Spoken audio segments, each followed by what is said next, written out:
साखरे नाम विश्रुतम् येषां चरणसान्निध्यात् जीवा मुक्ता भवन्ति।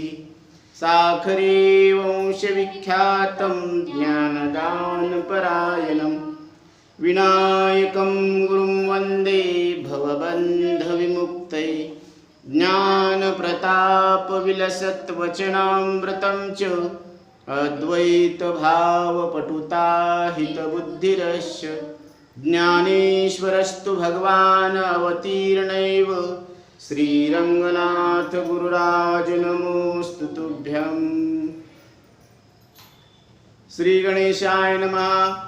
ओम नमो जी गणनायका सकल रिद्धी सिद्धिदायका तू कृपेने करितावलोका सकलार्थ साधती। काल वडसावित्री पौर्णिमेच्या निमित्तानं श्री संत सावतामाळी चरित्र या ग्रंथाला सुरुवात झालेली आहे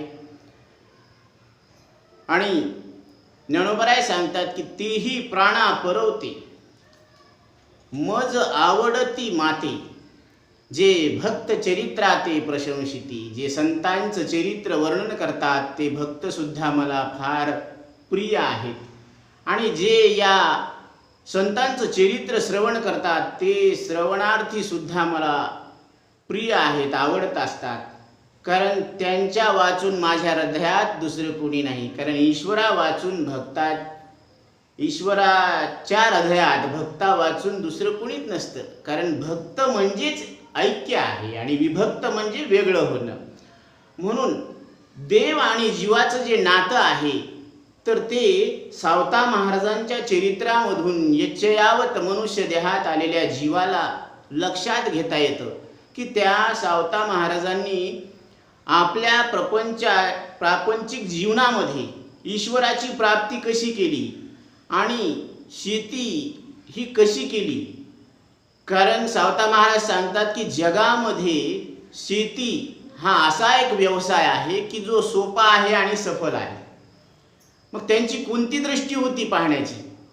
आज सगळे शेतकरी परेशान आहेत, कर्जबाजारी झालेले आहेत, जीवन अस्ताव्यस्त झालेलं आहे, अनंत अडचणी आहेत। मग अशा अनंत प्रतिकूल परिस्थितींना मात कशी करावी आणि जीवन सोपं कसं करावं, तर ही आर्ट ऑफ लिव्हिंग, जीवन जगण्याची कला सावता महाराज आपल्याला लक्षात आणून देतात। म्हणून या चरित्राच्या सुरुवातीला कुठलंही कार्य जर आपण सुरुवात करत असतो तर त्यावेळेस गणपतीचं आवाहन करावं लागत असतं। वक्रतुंड महाकाय सूर्यकोटी समप्रभा निर्विघ्नं कुरु मे देव सर्वकार्येषु सर्वदा। कुठलंही कार्य आपण करत असताना गणपतीचं आवाहन केल्यानंतर ते कार्य निर्विघ्नपणे पार पडत असतं। म्हणून ज्ञानोबराय सांगतात देवा तुची गणेशु सकलार्थमती प्रकाशु म्हणे निवृत्ती दासु अवधारी जोजी। म्हणजे देवा तूची गणेशु, तूच म्हणजे जो कानाद्वारे शब्दाला जाणणारा आहे। आत्ता इथं तो कोण आहे? गणेश आहे। गणेश शब्दाचा अर्थ काय आहे? गण म्हणजे इंद्रियांचा समूह आणि त्याचा ईश म्हणजे त्याचे अधिष्ठान। म्हणून इंद्रियाद्वारे अंतःकरणामध्ये जो विषयाला जाणणारा आहे त्याला गणेश म्हणून संबोधन करतात आणि ते तुम्ही आम्ही सगळे एक आहोत। म्हणजे तुम्ही कोण आहात? गणेश आहात। आपण स्वतःला नावाचा समजतो, जातीचा समजतो, कुळाचा समजतो, पंथाचा समजतो, पण आपण जातीचे, कुळाचे, वंशाचे नाहीत, धर्माचे नाहीत। आपण गणेश आहोत। गण म्हणजे इंद्रियांचा समूह। म्हणून भगवान गीतेमध्ये सांगतात इंद्रियाणी पराण्याहु इंद्रियेभ्य परम मनः। अर्जुना, या जगापेक्षा तुझ्या जवळ असलेले इंद्रिय श्रेष्ठ आहे, इंद्रियापेक्षा मन श्रेष्ठ आहे, त्या मनापेक्षा बुद्धी श्रेष्ठ आहे आणि त्या बुद्धीपेक्षाही बुद्धीला जाणणारा तू मात्र श्रेष्ठ आहे। आपल्याला काय श्रेष्ठ वाटतं? आपल्याला घर श्रेष्ठ वाटतं, आपल्याला दागिने श्रेष्ठ वाटतात, आपल्याला वस्त्र श्रेष्ठ वाटतात, आपल्याला चार लोकांनी मानलेलं श्रेष्ठ वाटतं। हा मानू आम्ही, पण कोणाला? हे दिसणाऱ्या शरीराला मानायचं का? आणि दिसणारे आपण कधी आहोत? म्हणून सांगतात संत रवी दीप हिरा दाविती देखणे अदृश्य दर्शने संताचे। हे सूर्य, हे चंद्र, हे तारे दिसणाऱ्या वस्तू दाखवतात, पण संत तुम्ही न दिसणारे अदृश्य परमात्मा आहात असं आपलं आत्मरूपानं दर्शन करून देतात. म्हणून त्या गणेशाला नमस्कार करतात. ओम नमोजी गणनायका सकल सिद्धी रिद्धी दायका. रिद्धी सिद्धी हे तुमच्यामुळं काय होत असतात, प्रसन्न होत असतात. म्हणून श्री गणेशाला नमस्कार असो, ओंकार स्वरूप गणपतीला नमस्कार असो. तुमच्या कृपादृष्टीने तुम्ही कृपादृष्टीने पाहिल्यावर संपूर्ण इच्छा पूर्ण होत असतात. ह्या जीवाच्या ज्या इच्छा आहेत, भरपूर इच्छा आहेत आपल्याला. घर असलं की वाटतं, घर नसल्यावर वाटतं घर असावं. घर आहे, आता घर झाल्यानंतर त्याचे प्रयत्न थांबतात, पण आता घर सांभाळणारं कुणीतरी असावं म्हणून त्याला लग्न करण्याची इच्छा होते. मग आता घर आहे, घर सांभाळणारे आहे, पण आता अंगणामध्ये कुणीतरी खेळणारं लेकरू बाळ असावं म्हणून त्याला इच्छा होती. अशी ही इच्छा आहे एक एक एक. म्हणून ह्या इच्छा वाढत जातात. तर संपूर्ण भक्ताच्या इच्छा पूर्ण करणारे गणपती तुम्हाला नमस्कार असो. रिद्धी सिद्धी तुमच्यामुळं प्रसन्न होतात. आणि जिथं रिद्धी सिद्धी आहेत तिथं भौतिक पदार्थाचा अभाव होत नसतो.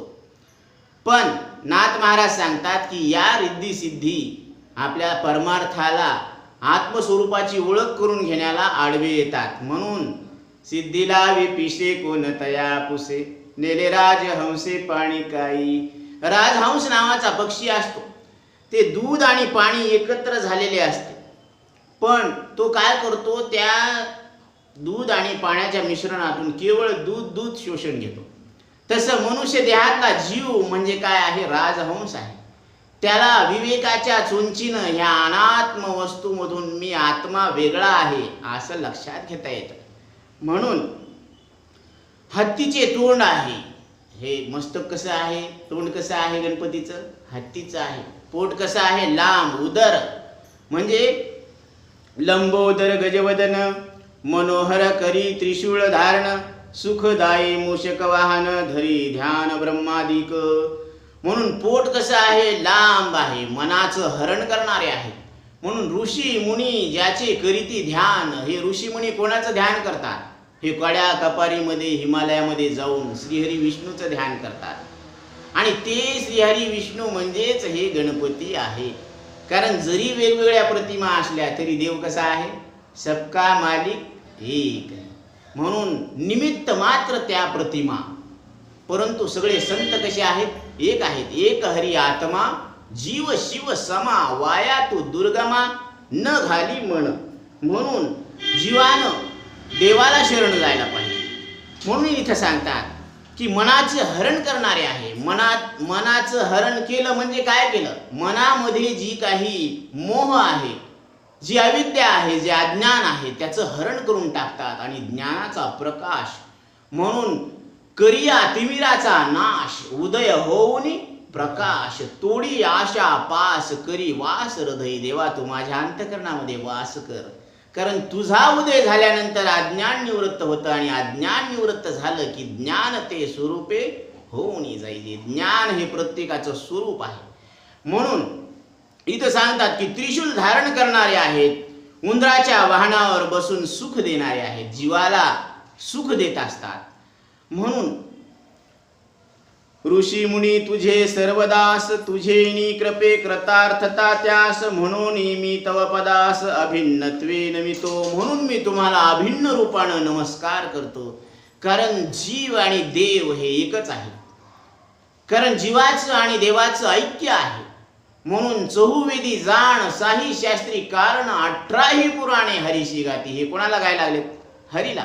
आणि तो हरी कोण आहे, ते तुमचं आमचं सगळ्यांचं एक स्वरूप आहे. आणि परत सांगतात की जीव शिव दोन्ही हरिरूपी तरंग, सिंधुत्व अभंग नेणे हरी. जीव शिव दोन्ही एकरूप झाले, ते आधी सांगितलं झाले, पण नंतर सांगतात मुळीच संचले जैसे तैसे. ते आधीच एक होते म्हणून ते एकच होते, पण आपल्या अंतकरणामध्ये भिन्नता वाटली, द्वैत वाटलं, द्वैत सत्य वाटलं, म्हणून ते वेगळे वाटू लागले. नाहीतर पाण्यापासून तरंग कधी वेगळा आहे हो, कधीच वेगळा नाही. तरंग पाण्याला सोडून नाही, तसं जीव देवाला सोडून नाही. म्हणून भगवान गीतेमध्ये सांगतात ममय वंशो जीवलोकी जीवभूता सनातनः. प्रत्येक जीव हा ईश्वराचा किरण आहे. प्रत्येक जीवाचं ऐक्य हे ईश्वराशी आहे. म्हणून सांगतात की ऋषी मुनी तुझे सर्व दास, तुझेनी कृपे कृतार्थता त्यास. तुमच्यामुळेच त्या सगळ्यांना कृतार्थता येते. कृतार्थता म्हणजे तिथं कायिक वाचिक मानसिक कर्म करण्याची आवश्यकता राहत नाही. म्हणून याला नैष्कर्म्य सिद्धी म्हणतात. मोक्ष म्हणजे काय आहे? नैष्कर्म्य सिद्धी. म्हणून मी तव पदास अभिन्नत्वे वंदितो. म्हणून मी तुम्हाला अभिन्न रूपाने म्हणजे तुम्ही आणि मी, तो हा विठ्ठल बरवा, तो हा माधव बरवा. म्हणजे ज्याला आपण विठ्ठल म्हणतो ना, तो हा म्हणजे आत्ता इथं कानाद्वारे शब्दाला जाणणारा विठ्ठल स्वरूप परमात्मा आहे. हे महावाक्य आहे.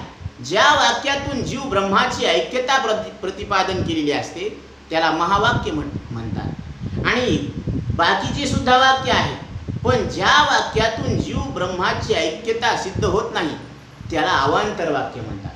आणि अवांतर वाक्यानं अपरोक्ष ब्रह्मज्ञान होत नसतं. म्हणून तिथं महावाक्याचा गुरुमुखातून महावाक्याचा उपदेश झाला. तत्त्वम असी, ते ब्रह्म तू आहेस असं म्हटल्याबरोबर ऐकणाऱ्याला वाटतं की मी देवरूप आहे. जीव अवघे देव खोटा नागवी संदेह. म्हणून तूची भक्त काजा अवतार धरुणिया त्रिगुण त्रिपुर क्षणार्धे छेदुनी टाकीशी दूर ऐसा तव महिमा. तुमच्या कृपेने ते ऋषी मुनी कृतार्थ झालेले आहेत आणि ब्रह्मादिक सुद्धा तुमचं ध्यान करतात. हे सगळे ऋषी मुनी तुमचे दास आहेत. तुमच्याच कृपेने ते कृतार्थ झालेले आहेत. म्हणून मी तुमच्या चरणांना एक रूपानं नमस्कार करतो असं सांगतात. म्हणून भक्ताचे कार्य पूर्ण करण्यासाठी तुम्ही त्रिगुणात्मक त्रिपुराचा नाश केलेला आहे. म्हणून हे त्रिगुण आहेत नाही, सत्वगुण रजोगुण तमोगुण. म्हणून हे लोक भोग आणि शरीर हे पंचमहाभूताच्या तमोगुणाचे कार्य आहे. प्राण कर्मेंद्रिय हे पंचमहाभूताच्या रजोगुणाचे कार्य आहे. आणि ज्ञानेंद्रिय अंतःकरण हे पंचमहाभूताच्या सत्वगुणाचं कार्य आहे. पण ज्ञानोबराय सांगतात त्रिगुण आसार निर्गुण हे सार. ह्याला जो जाणणारा आहे तो आत्ता आहे, इथं आहे आणि तुम्ही आहात. म्हणून निर्गुण हे सार. आत्ता इथं तुम्ही निर्गुण परमात्मा आहात आणि हे सार आहे. असा आसार आसाराचा निवाडा करणं यालाच म्हणतात हरिपाठ. सारा सार विचार हरिपाठ. म्हणून असा तुमचा महिमा आहे. आणि काम क्रोध रूपी जे भयानक राक्षस आहेत त्याचे तुम्ही कंबर मोडून टाकतात. क्षणामध्ये त्याचा नाश करतात. कारण क्रोध आणि काम यांचा नाश शांतीशिवाय होत नाही. म्हणून हे शांती ब्रह्म एकनाथ महाराज आहे. शांती ब्रह्म एकनाथ महाराज यांनी रागावर क्रोधावर नियंत्रण कसं केलं? शांतीनं केलं. उदाहरण आलेलं आहे की एक व्यक्ती, नाथ महाराज गंगा स्नानाला जात असताना एक व्यक्ती त्या चबुतऱ्यावर बसून किती 100 वेळा पान खाऊन त्यांच्या अंगावर थुकायचा. परत नाथ महाराज आंघोळ करून परत वापिस यायचे. आता 100 वेळेला थुकल्यावर त्याला एकदा तरी राग यायला पाहिजे ना, पण रागत नाही आला नाथ महाराजांना. मग त्याच व्यक्तीचं पान खाऊ खाऊ आणि चव तोंड सडलं आणि तो कदरून नाथ महाराजांच्या पाया चरणावर लोटांगण घातलं. महाराज करा क्षमा, अपराध महाराज तुम्ही सिद्ध.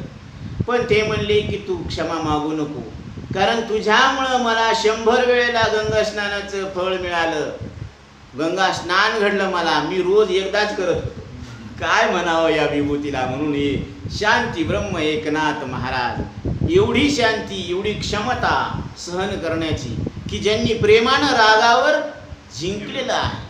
म्हणून काम क्रोध केले घर रीते. म्हणून सांगतात एके ठिकाणी की राग द्वेष निवाले तरी ब्रह्मीचे साम्राज्य आले. जिथं राग आणि द्वेष यांचा निपात होतो तिथं ब्रह्माचं साम्राज्य येत असतं, ते पीक येत असतं ब्रह्माचं. आणि हे प्रत्येकाच्या हृदयामध्ये हे पीक यावं अशी संतांची भूमिका आहे. म्हणून इथं सांगतात की काम क्रोध रूपी जे भयानक राक्षस आहेत त्यांच्या क्षणामध्ये तुम्ही त्यांचं कंबर मोडून टाकतात. असा तुमचा महिमा आहे. जिच्या मुखामध्ये सगळे शास्त्र आहेत, वेद विद्या कला हे जिचे अवयव आहेत अशा शारदा मातेला आता नमस्कार करतात. काय म्हणतात इथं? आता वंदू शारदा जननी सकल शास्त्रे जिच्या स्तवणी वेद विद्या कलादी जनी जिचे अवयवासती. म्हणून ज्ञानोबराय सुद्धा सांगतात, आता अभिनव वाग्विलासिनी जी चातुर्यार्थ कला कामिनी ते श्री शारदा विश्वमोहिनी नमस्कारिली म्या. आता शारदा मातेचं नमन केलेलं आहे, त्यांना नमस्कार केलेला आहे, कारण त्यांच्याच कृपेने आपण बोलणार आहोत आणि त्यांच्याच कृपेने आम्ही ऐकणार आहोत.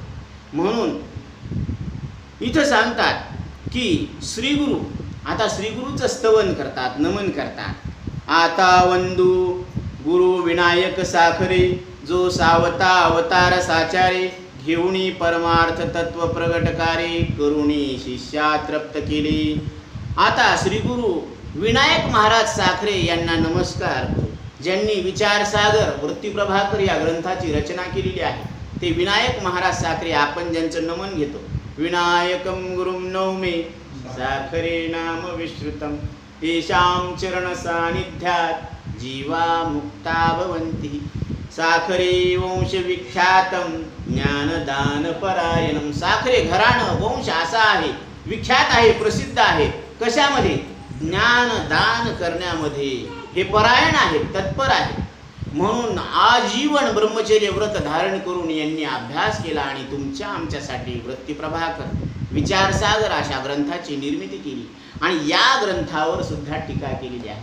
अशा सद्गुरू विनायक साखरे महाराजांना नमस्कार असो, ज्यांनी जो सावता अवतार साचारे, सावता महाराजांचा अवतार वर्णन केलेलं आहे.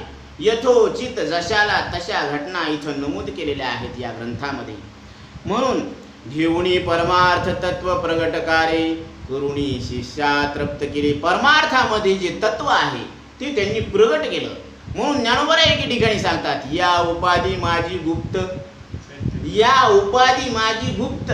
ही उपाधी आहे, जीवाची उपाधी ही शरीर आहे, मनुष्य शरीर, आणि या उपाधी म्हणजे गुप्त आहे. काय आहे? चैतन्य असे सर्वगत, जे सगळीकडं सर्व रोमारोमामध्ये कणाकणामध्ये विठ्ठल व्याप्त आहे, प्रगट आहे. तो विठ्ठल या उपाधीत प्रगट आहे, पण कसा आहे? गुप्त आहे. त्याला गुप्त का म्हटलं? कारण तो इंद्रिय मन वाणीचा विषय नाही.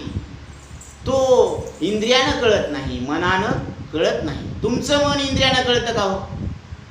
तुमच्या मनात काय चाललं हे इंद्रियानं कळतं का? मग इंद्रियानं मन कळत नाही तर मनाला जाणणारा कसा कळल? याला कैमुक्तिक न्याय म्हणतात. म्हणून इंद्रिय मन वाणीच्या पलीकडे असलेला परमात्मा आता आहे, इथं आहे, इथं प्रगट आहे, पण त्याला गुप्त म्हटलेला आहे. आणि त्याचा स्वीकार ते तत्वज्ञ संत स्वीकारिती. त्याचा स्वीकार तत्वज्ञ तत्वदर्शी संत स्वीकार करतात आणि ते तुम्हाला आम्हाला त्याची दृष्टी आणून देतात. धन्य आनंदाची सापडली वेळ, संत सज्जन भेटले कृपाळ.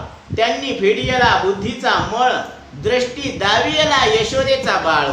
तो श्रीकृष्ण परमात्मा तुम्ही आहात असं आत्मरूपानं आपल्याला त्या परमात्म्याचं दर्शन घडवून देतात ते संत. म्हणून आजची घडी धन्य आहे, हा काळ धन्य आहे की आज आपण सावता महाराजांच्या चरित्राला आरंभ केलेला आहे.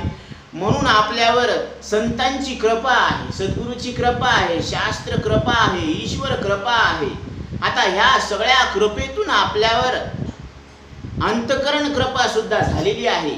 आता फक्त तरी आपली स्वस्ती सहजे आपण केली. आता आपलं कल्याण आपणच आपल्याला करून घ्यायचं, एवढंच बाकी राहिलेलं आहे. म्हणून सगळे संत आपल्याला सहायता करतात, देवी देवता सहायता करायला लागलेत. फक्त आपण तरी अवधान ऐकले दिजे, मग सर्व सुखासी पात्र होईजे. हे प्रत्युज्ञोत्तर माझी उघडाय का. ज्ञानोबरायांनी आव्हानात्मक भूमिका वापरलेली आहे की तुम्ही फक्त या बोलण्याकडे लक्ष द्या आणि लक्ष देणं हीच पात्रता, हाच अधिकार आहे. आणि लक्ष न देणं हाच अनाधिकार आहे, अपात्रता आहे. म्हणून कारण ते मन लक्ष दिल्यावर सर्व सुख काय आहे हे कळून घेण्यासाठी लायक होईल. म्हणून लक्ष द्यायला सांगतात. प्रगट करुणी शिष्या तृप्त केली. आणि असं शिष्याला, सगळ्या शिष्यांना तृप्त केलं, म्हणजे त्यांची भूक तहान ही भागवलेली आहे. जसं तहानलेला व्यक्ती असतो त्याची तहान पाण्यानं जात असते, आणि चकोराची तहान हे मेघातून बरसणाऱ्या त्या एका बुंदातून त्याची तहान भागत असते. आणि भक्ताची तहान ही देवाला पाहिल्यानंतर भागत असते. सदा माझे डोळे झडो तुझी मूर्ती, रुक्माईच्या पती सोयरी. आता दृष्टी पुढे ऐसाची तू राहे, जो मी तुझं पाहे पांडुरंगा. देवा, मी तुला पाहतच राहावं आणि तू माझ्या दृष्टी समोरून बाजूला हटूच नाही. ही भक्ताची भूक आहे, तहान आहे की देव माझ्या डोळ्यासमोर राहावा. आता दृष्टी पुढे ऐसाची तू राहे. म्हणून ही भक्ताची तहान सद्गुरू आणि शिष्याची तहान काय आहे की त्याला सर्व सुख पाहिजे. आणि ते सर्व सुख सद्गुरू सांगतात की ते तुझं स्वरूप आहे. हे अधिकारी, तू फल आहेस. तुला जे पाहिजे ते तुझं स्वरूपच आहे. काय पाहिजे आपल्याला? सुख पाहिजे. प्रत्येकाला सुख पाहिजे आणि ते सुख तुमचं आमचं सगळ्यांचं स्वरूप आहे.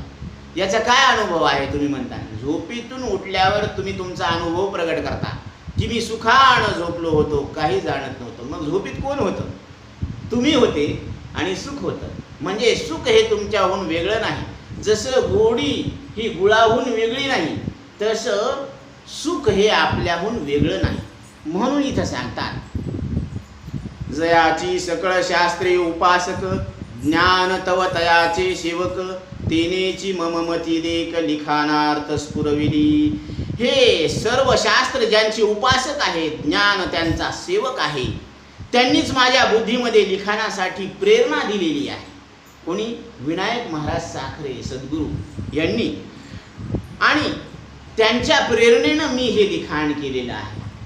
म्हणून आता वंदू शंकराचार्य, जेने घेऊन अवतार, पाषांड सावजे प्रखर खंडित केली. म्हणजे द्वैत मत,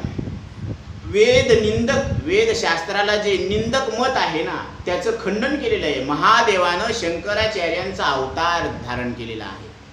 आणि हिंदू संपूर्ण भारतामध्ये 4 पीठाची स्थापना केलेली आहे. श्रृंगेरी, कांची, करवीर आणि अजून एक पीठ आहे. अशा 4 पीठाची स्थापना करून तिथं आपले 4 शिष्य नेमलेले आहेत, धर्माची स्थापना करण्यासाठी आणि अधर्माचा नाश करण्यासाठी. म्हणून वेदशास्त्राला जे निंदक मत आहे तर त्यांचं त्यांनी खंडन केलेलं आहे. म्हणून मंडन मिश्री आणि शंकराचार्यामध्ये असा वाद झालेला होता. मंडन मिश्रीचं मत होतं की कर्मानं मोक्ष होतो आणि शंकराचार्यांचं मत होतं की कर्मानं मोक्ष होत नाही, कर्माचं फल फक्त चित्तशुद्ध होत असतं. ते सुद्धा कर्म निष्काम बुद्धीनं केलं तरच चित्तशुद्धी होती. आणि चित्तशुद्धी झाल्यानंतर त्याला ज्ञान लवकर होत असतं. कारण श्रद्धावान लभते ज्ञानम. ज्याच्या अंतकरणामध्ये श्रद्धा आहे सद्गुरूबद्दल, शास्त्राबद्दल, त्याला ज्ञान होत असतं. म्हणून हिंदी विचारसागरामध्ये सांगतात, सरळ अंतकरण वृत्ती मेही बोध होवे है, असं सांगतात. मग आता वाद झाला.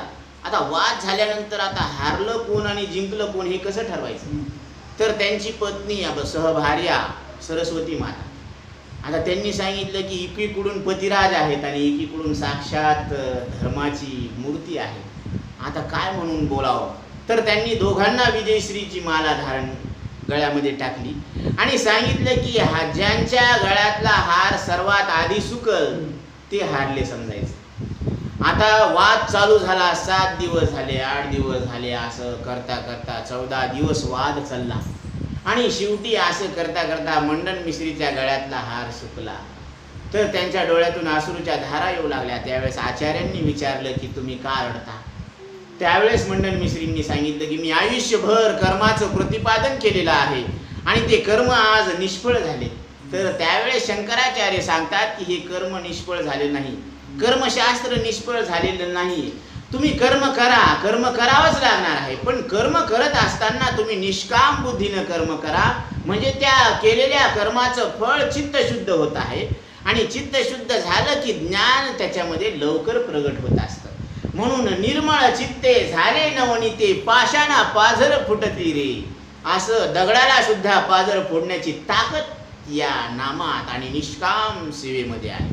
म्हणून निष्काम कर्म उपासना करायला पाहिजे, तर ते तुमचं व्यर्थ जाणार नाही.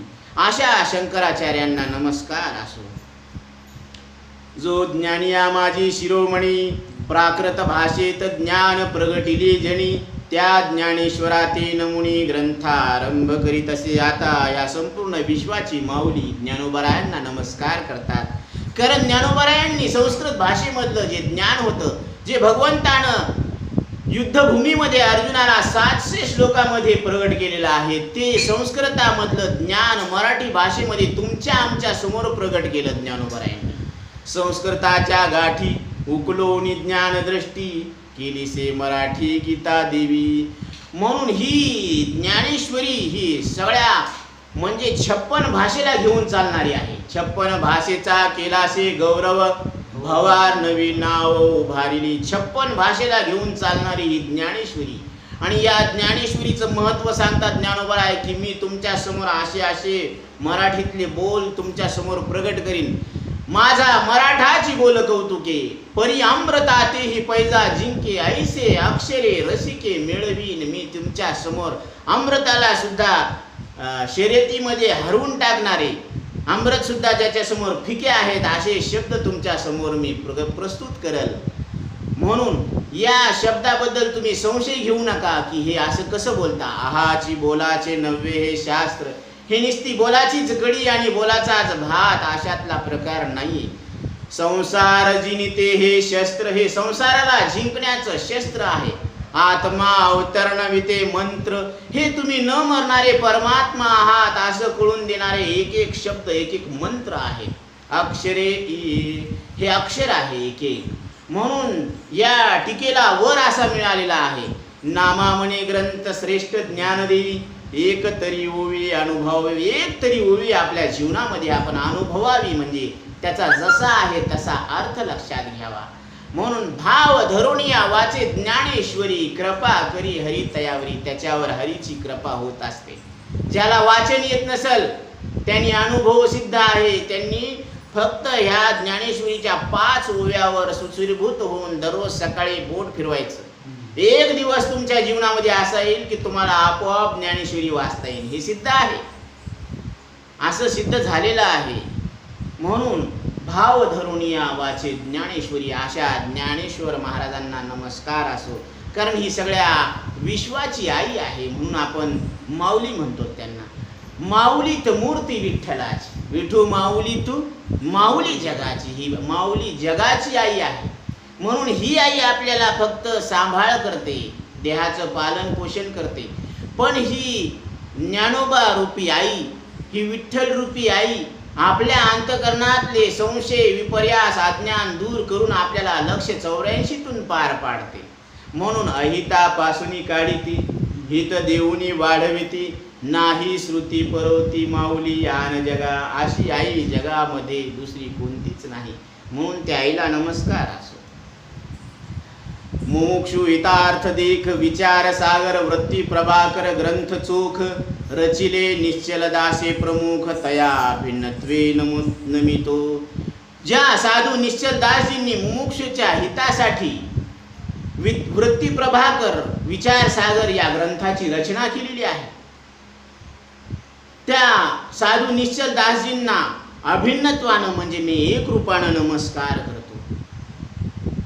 नमन माझे सद्गुरु तुकारामा, जयाचे अभंग वाचिता उपरमा, चित्ता पावनिया जन्मा ज्ञानाती उपजवी.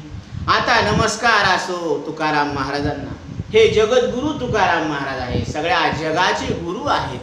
आणि गुरु काय करत असतात? गुरु जसं यमराज एका वेळेला एकाच जीवाच्या प्राणाचं हरण करतात, पण सद्गुरु असे यमराज आहेत की एकाच वेळेला 184 जीवा योनीचं काय करतात? हरण करतात. म्हणजे 184 योनीतून त्या जीवाची सुटका करतात. जन्म नाही रे आणिक तुका म्हणे माझी भाग. तुकोबराय शपथ घेऊन सांगतात की तुम्हाला जन्म नाही, तुमचा जन्मच झाला नाही. आता ज्याचा जन्मच झाला नाही त्याचा मृत्यू कसा होईल? आणि सगळे जीवन जगायला लागले ते कसे जगायला लागले? भीत भीत जगायला लागले, मरणाला भिवून जगायला लागले. ते आता येतं का मग येतं, कोरोनामुळे येतं का कशामुळे येतं, म्हणून सगळे भीत भीत जगायला लागले. पण इथं तुकोबराय आपल्याला बिनधास्त करतात, निर्धास्त करतात. काय म्हणून? जन्म नाही रे आणिक तुका म्हणे माझी भाग. तुमचा जन्मच झाला नाही आणि ज्याचा जन्म झाला तो मरण. आता ज्याचा जन्मच झाला नाही त्याला मरण कसं राहील. म्हणून मरण माझे मरून गेले मज केले अमर. ही मरणमारी विद्या आहे. शंकराचार्य सांगतात ही मरणमारी विद्या आहे. महर्षी नारद सांगतात की ही भूमविद्या आहे. आणि ज्ञानोबराय सांगतात मेले माणूस जित उठविल. ही मेलेल्या माणसाला जिवंत करणारी विद्या आहे. म्हणून ही अमृतम तू विद्या. तुम्ही अमृत स्वरूप परमात्मा आहे असं लक्षात आणून देते. ती सद्विद्या आहे. आणि या विद्येच्या ज्यांनी प्रसारण केलेलं आहे असे तुकोबराय जयाचे अभंग वाचिता उपरमा चित्ता पावनिया जन्मा ज्ञानाते उपजवी. म्हणून असे जे तुकोबराय आहेत जन्म मरणाच्या दुःखातून पार पाडण्याचे ज्ञान ज्यांच्या अभंगातून होते, साधकाच्या चित्तामध्ये वैराग्य उत्पन्न होते आणि तो जन्म मृत्यूच्या दुःखातून पार पाडतो, अशा तुकोबरायांच्या अभंगांना नमस्कार असो. तुकोबरायांना नमस्कार असो. एकनाथ भागवत टीकाकार नामदेव मुमुक्षु मार्गीचा सूर्य आणि इतर संत साचार मनोभावे वंदितो. आता आम्ही नमस्कार करतो की ज्यांनी श्रीमद भागवताच्या 12व्या स्कंदावर मराठी भाषेत टीका केलेली आहे.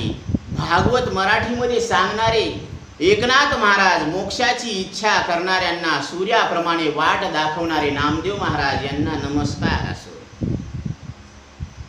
ज्यांनी आपल्या आश्रित मायेच्या आधाराने या जगाची निर्मिती केली त्या आदिरूप ईश्वराला सुद्धा नमस्कार करतात.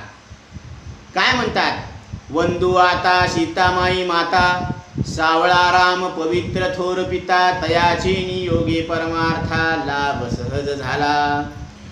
म्हणून आता ज्यांच्यामुळे परमार्थाचा सहज लाभ झालेला आहे अशा जगतपित्या श्रीरामाला नमस्कार असो आणि सीतामातेला नमस्कार असो. ज्यांनी आपल्या आश्रित मायेच्या आधाराने या जगाची निर्मिती केली त्या आदिरूप ईश्वराला नमस्कार असो. आता नमो आदिरूप ईश्वरू जेणे क्षणार्धेची साचारू मायेची निआधारू जगत निर्मिले असे.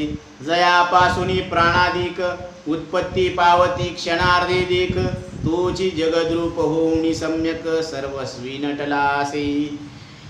ज्याच्यापासून पंचप्राण उत्पन्न होऊन सर्व प्राणी मात्रामध्ये पशु पक्षी जीव देव संत यांच्यामध्ये विश्वरूपाने एक रूपाने तोच नटलेला आहे. म्हणून जिकडे पाहे तिकडे सर्वमय गोविंद आनंद रे विठोबा झाला माझे मनी विटे सहित देखिले चरण पाऊली. म्हणजे सगळीकडं तू दिसत आहे म्हणून अंतकरणामध्ये आनंद झालेला आहे. सगळीकडे विठ्ठल स्वरूप परमात्मा दिसत आहे. अशा त्या देवाला नमस्कार असो. जयापासून प्राणाधिक उत्पत्ती पावती क्षणार्धे देख तोची जगद्रूप होऊनी सम्यक सर्वस्वी नटला असे. सद्रूपची सत्य साचार स्वतःची उद्भवे जगदाकार यास्तव स्वयंभूया नामाधार स्वयेची झाला असे. म्हणून आता तो सत्य स्वरूप स्वतः आहे. स्वतःच जो विश्वरूपाने जगाच्या रूपाने प्रगट झालेला आहे त्याच्यामुळे त्याला स्वयंभू असे म्हटलेले आहे, असे नाव पडलेले आहे. तो स्वतः सृष्टीचा रचयिता आहे. ज्याला त्याच्या मागच्या जन्मातल्या कर्माप्रमाणे त्यांना कर्मफळ देऊन या अनादि जगताची वारंवार निर्मिती करत असतो. जैशी मागील जयाची स्थिती तीच निर्मुनी सहजगती अनादि जगत स्थिती वारंवार निर्मितसे. चोर जार रंक राव इत्यादी जे मानवी भाव तयांचा सर्वयुगी संभव अनादीच असे. सत्ययुगी सत्याचा जोर कलियुगी असत्य प्रखर हा भेद होतसे निर्धार परी सर्व प्रकार सर्वयुगी असती. आता कथेला सुरुवात होत आहे. काय सांगतात इथं की ज्याच्या त्याच्या मागच्या जन्मातल्या कर्माप्रमाणे त्यांना कर्म फळ देऊन या अनादि जगताची वारंवार निर्मिती करतो अशा ईश्वराला नमस्कार असो. चोर जार राजा भिकारी हे मनुष्यातील भाव आहेत. चोरी करणं हे काय आहे, भाव आहे. माणूस चोर जन्मापासून थोडीच असतो. त्याची काहीतरी अडचण असते. म्हणून हे भाव आहेत आणि अनादी कालापासून सर्व युगामध्ये या घटना घडत असतात. म्हणून वेद चोरलेले आहेत. कोणी? त्या राक्षसानं. आणि त्या राक्षसानं वेद चोरले. तो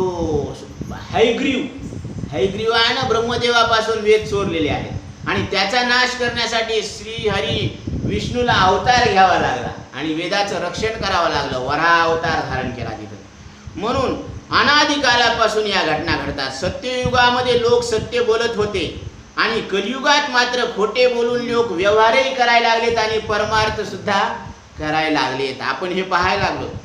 मग हा भेद निश्चितच आहे. आता असे सर्व प्रकार सर्व युगामध्ये होतच असतात. हे सगळे प्रकार सर्व युगात होतच असतात. सत्ययुगामध्ये नेहमीच खरं बोलत होते असं बी नाही. आपल्याला वाटत असेल की सत्ययुगामध्ये सगळे खरं बोलत होते, पण तसं नाहीये. तेव्हा सुद्धा खोटे बोलणे नव्हते आणि कलियुगातच खोटे बोलणे हे कसे काय झाले, हे कसं काय झालं, तर याचं सुद्धा कारण सांगतात. पण तो विषय आपण नंतर. पुंडलिका वरदे हरी विठ्ठल श्री ज्ञानदेव तुकाराम.